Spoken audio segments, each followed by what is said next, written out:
कि जब न पास रहबू दोसर खास हो जाही तुहरा चलते ही दीवाना बदमाश हो जाई कि अभी तो बचले बका सभे नाश हो जाई तुहरा चलते ही दीवाना बदमाश हो जाई। एगो गाना के बहुत फरमाइशी बा जी भैया, जो उनके हम कपिल शर्मा के शो में गए रहनी तो ऊपर डांस के ले रहे जी कि सुन सैया हो सुताला तनी कोरा में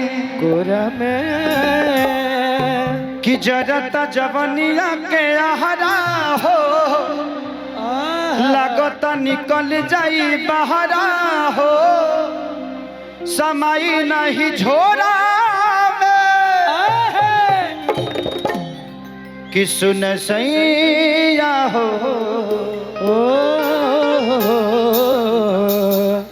सोना हमरा से दूर रह ना सट जा। हम कहते नहीं हमारे तबीयत ठीक नहीं खे पूरा ठीक बा भैया। हमार बहुत प्रॉब्लम चलता। ये गाना के दो लाइन गा देता नहीं ओकरा बाद बहुत सारा कलाकार वालों सबके मौका। जी भैया। 1 2 3 4 क्या बात।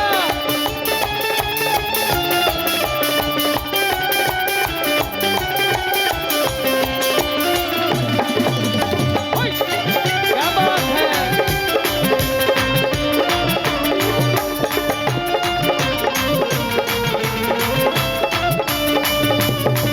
सुन सैया हो सुताला तनी कोरा में सैया हो सुताला तनी कोरा में अरे जरता जवानी के लहरा हो लागत निकल जाई बहरा हो जवानी के लहरा हो समाई नहीं छोड़ा हाय हाय हाय हाय।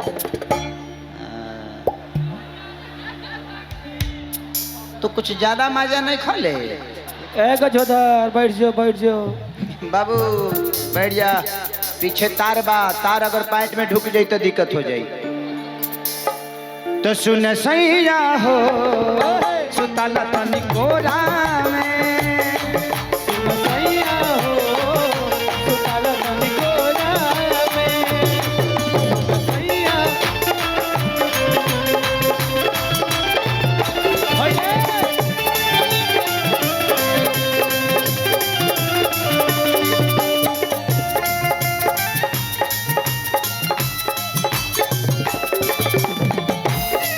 सुताला तनी कोरा में सुन सैया हो सुताला तनी कोरा में। औरत कहती है लागल बा ठंडा रजऊ खो जाता अंडा हो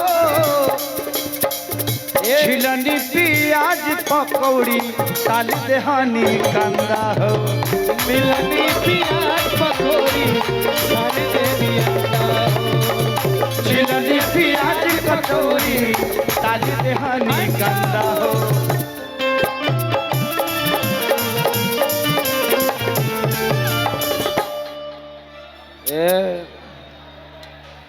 कि तहरा से बावे कोनो नाता हो सातों जन्म के कि छोड़िए के जाना कलकाता हो पालिए जाबे किले चला कोरा में ओहो प्यास प्यास। तो सुन सैया हो ओहो चला सुताला तनी कोरा तो सैया हो सुताला तनी कोरा में सुन सैया हो सुताला तनी कोरा में सुन सैया हो सुताला तनी कोरा में सुन सैया हो सुताला तनी कोरा में। वाह वाह तनी सूत जा। सुत जा।